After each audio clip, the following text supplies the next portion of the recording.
This is VOA News. I'm Marissa Melton. After the Democrat-dominated U.S. House of Representatives voted last week to impeach President Donald Trump, Senate Minority Leader Chuck Schumer said Sunday he's concerned about the conduct of the Senate impeachment trial. Senate Majority Leader Mitch McConnell told Fox News last week that he was working as one with the White House.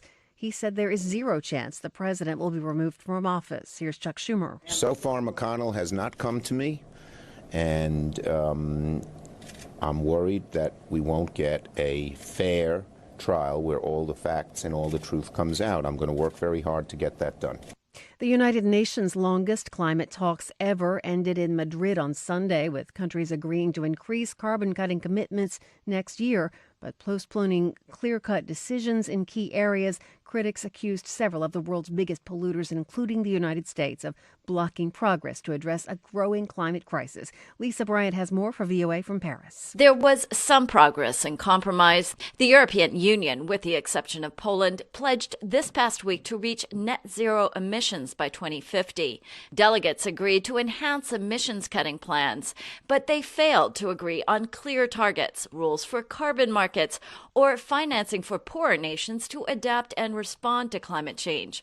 That adds pressure for next year when the 2015 Paris Climate Agreement begins to be implemented.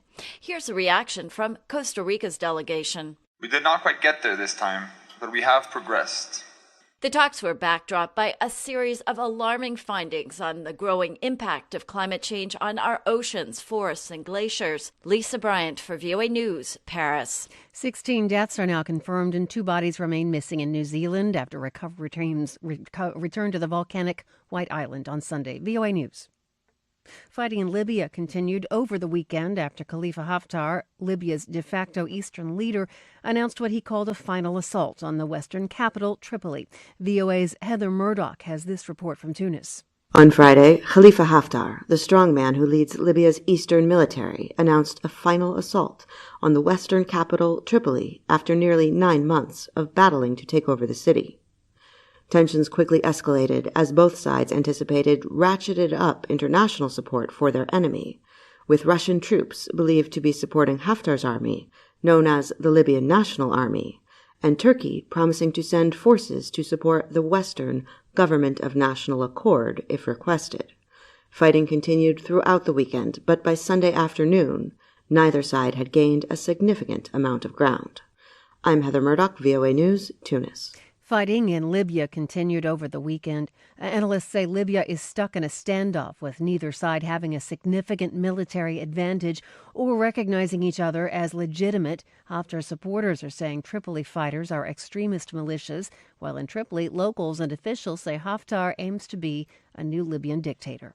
Mississippi's outgoing governor is vowing to ask the U.S. Supreme Court to uphold Mississippi's abortion ban. AP correspondent Ben Thomas. Mississippi's lone abortion clinic sued the state after Governor Phil Bryant signed the law, which bans abortion once the pregnancy reaches 15 weeks. Friday, a federal appeals court ruled the ban unconstitutional. In a tweet, Bryant promises the state will now take the case to the Supreme Court. Bryant leaves office in January to be succeeded by Lieutenant Governor Tate Reeves, a fellow Republican and abortion opponent. Supporters of the Mississippi ban and those like it in other states have been aiming for the Supreme Court all along, hoping its new conservative justices will take up cases that lead to the overturning of the 1973 Roe v. Wade ruling that legalized abortion nationwide.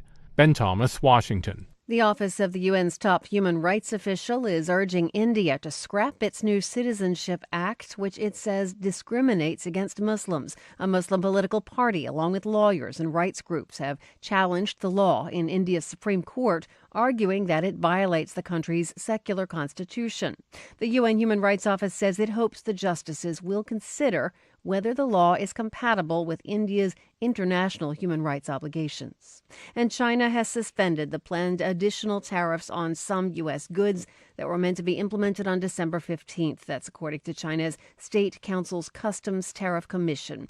The two countries agreed on a Phase 1 trade deal on Friday. The statement was issued on government websites as well as state media outlets such as Xinhua. I'm Marissa Melton. This is VOA News.